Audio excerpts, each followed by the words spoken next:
AP Calculus AB, Implicit Differentiation. This is video 3 of 3. First two videos, we looked at when we would use implicit differentiation and how we would use it. And in this video, we're going to look at some AP style questions. First one. If tangent of y plus x cubed plus 9 equals 0, then find the value of dy over dx when y is negative pi over 4. Please keep in mind that this could be written a little more succinctly as find dy over dx evaluated at y equals negative pi over 4. Now we could get y by itself here by doing some crazy stuff that we are not going to do. So we're going to use implicit differentiation because y is not by itself. That's when we use it, when y is not by itself. So we're going to take the derivative of each term. We're going to take the derivative of each term with respect to x. So the derivative of tangent is secant squared, and the inside function is y. And since then we take the derivative of the inside function, y, and it is the incorrect variable because it's supposed to be with respect to x. So we put some sprinkles on it, dy over dx. That's right, sprinkles. Plus, the derivative of x cubed is 3x squared. It's the correct variable, no sprinkles. The derivative of 9 is 0. So this is going to be equal to 0 because the derivative of 0 is also 0. Now a lot of times, if you're supposed to evaluate this just at one number, and not like multiple y values, so different, like doing this calculation multiple times, a lot of times it's easiest just to go ahead and plug this in without getting dy over dx by itself. Let's do that. Let's put a negative pi over 4 in for y. And for emphasis, I'm going to move this squared to the outside, because this squared here means you take secant of negative pi over 4 first, and then you square it. If you want to leave it here, it's fine. Just make sure you understand the order of that's supposed to happen. Times dy over dx plus 3 times x. We're supposed to square the x. Now the issue we have is we don't know what x is. I'd say that's a huge problem. We know what the y value is, we don't know what the x value is. Now typically, we have an x value, and we may or may not know the y value. But it's no different. You treat it the same way. If you know y value and you want to know the x value, you use the original function. So let's do that. We are going to try to figure out what is the x value when y is negative pi over 4. It's coming directly from the original function. Well, what's tangent of negative pi over 4? Well, this requires either the unit circle or your knowledge of special right triangles. Either one's going to be good enough. Negative pi over 4 is going to be in quadrant 4.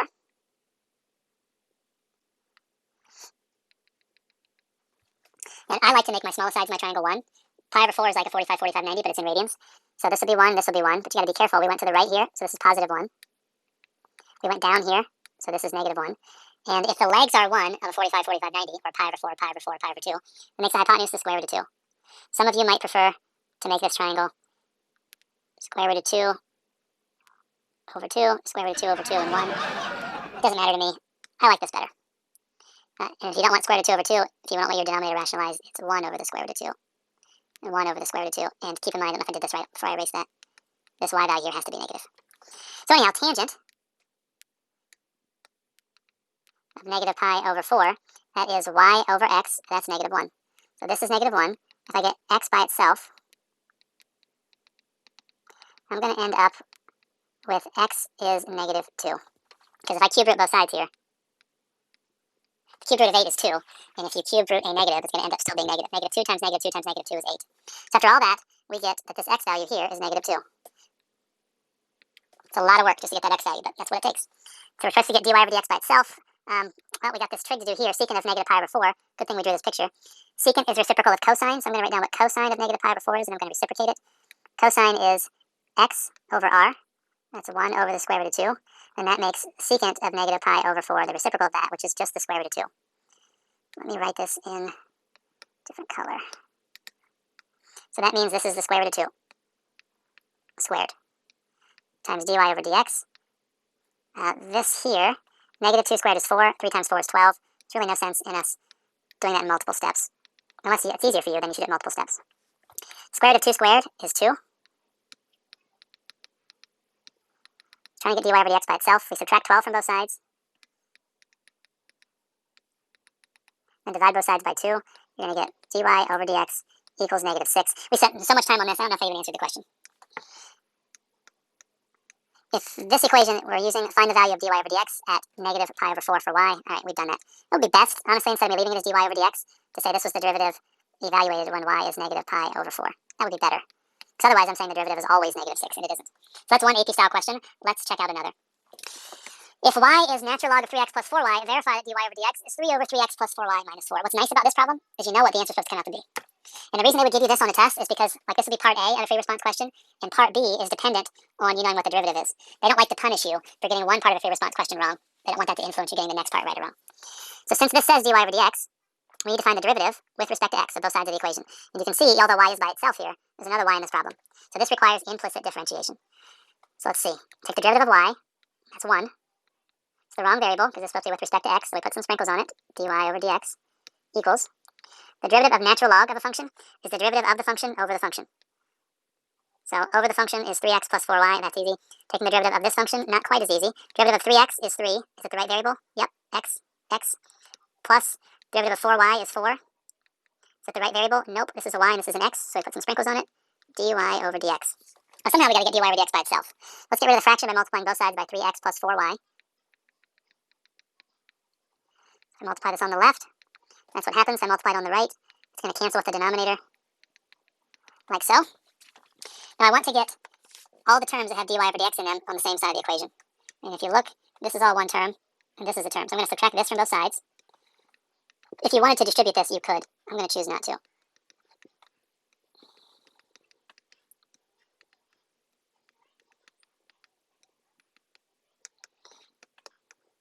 Just going to move this around a little bit. I like my equal signs to be lined up. Now, there are two terms here. 1, 2. Each of those terms have the same factor of dy over dx. So I can factor that out to the front, leaving me with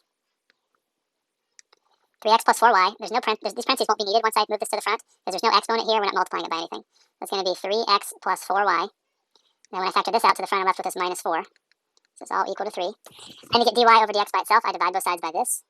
And hopefully I won't have to manipulate very much to make it look like what it's supposed to look like. In fact, I have to manipulate nothing. This is identical to this. Awesome. Done. We verified it. One more. Which of the following is true about the curve of blah, blah, blah at point 21? Now, hopefully you can see right away I'm going to have to use implicit differentiation if I have to find a derivative, because y is not by itself, and since these y's have different exponents, it's going to be super hard, if not impossible, for us to get y by itself. So which is true about the curve? Well, who knows what the question wants us to do. The derivative, the derivative, the derivative, the derivative. We should probably find the derivative, because this is, in each case, asking about the derivative. It also talks about tangent line. Tangent lines have slope. Slopes all come from derivatives. So even though it doesn't explicitly tell us, see what I did there? It implicitly told us, see what I did there? We got to find the derivative of this function and evaluate it at this point. So let's do so. So we got this function here. Keep in mind, this is a product. I have to use a product rule for this. So we take the derivative of the first term here, x squared. That's going to be 2x. It's the right variable. Minus, once again, this is a product, so I need to put this in grouping symbols. Product rule, take the derivative of the first term. Derivative of x is 1. It's the correct variable, no sprinkles. Times the second function. Plus the first function, x, times the derivative of the second. Derivative of y is 1. And then it's the incorrect variable, so I put some sprinkles on it, dy over dx. Plus, derivative of y squared is 2y. It is the wrong function, so I need to put some sprinkles on it, which is dy over dx. Whoops, which is dy over dx. If you're not into the sprinkles talk, which who would be? This means the derivative of the inside with respect to x. This means the derivative of the inside function with respect to x. Y is some function. We just don't know what it is, so we just have to write generically the derivative. Derivative of 3 is 0. Now, last time I did this, I messed this up. Distribute this minus. Let's get rid of the brackets, so we have 2x minus y minus x times dy over dx plus 2y dy over dx equal to 0. Now I'm going to take these terms and move them to the right side, and I'm going to factor dy over dx out of these two terms. So on the right, I would get y minus 2x. If I move these over, it's going to essentially change their signs. I'm going to GCF out of these two terms, dy over dx. Oh, I got frozen pizza here. Close that out and bring it back up. Sorry about that. This app has been solid for years, but lately it's been freezing up a bit. So once again, I GCF dy over dx out of this. And that's going to leave me with a negative x plus 2y. And then if I want to get dy over dx by itself, I'm going to divide both sides by this.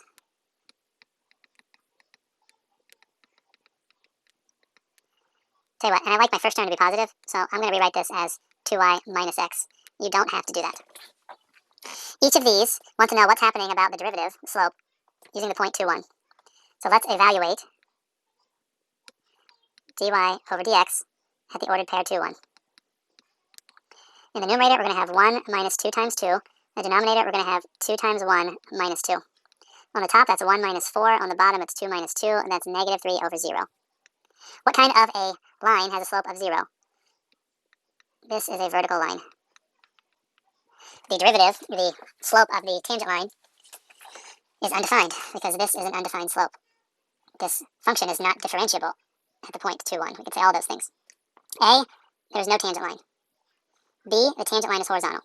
C, tangent line, I'm such an idiot. That's a typo. The tangent line is neither horizontal nor vertical, not is height horizontal or vertical. Last one, the derivative does not exist and the tangent line is vertical. That is the correct answer. The slope does not exist and the tangent line is vertical. All right, that concludes this third video. In summary, for implicit differentiation, for equations that can be solved for y easily, differentiate by what we've been doing all year. For other equations, which you can't or don't want to get y by itself, use implicit differentiation, which is essentially like the chain rule on roids.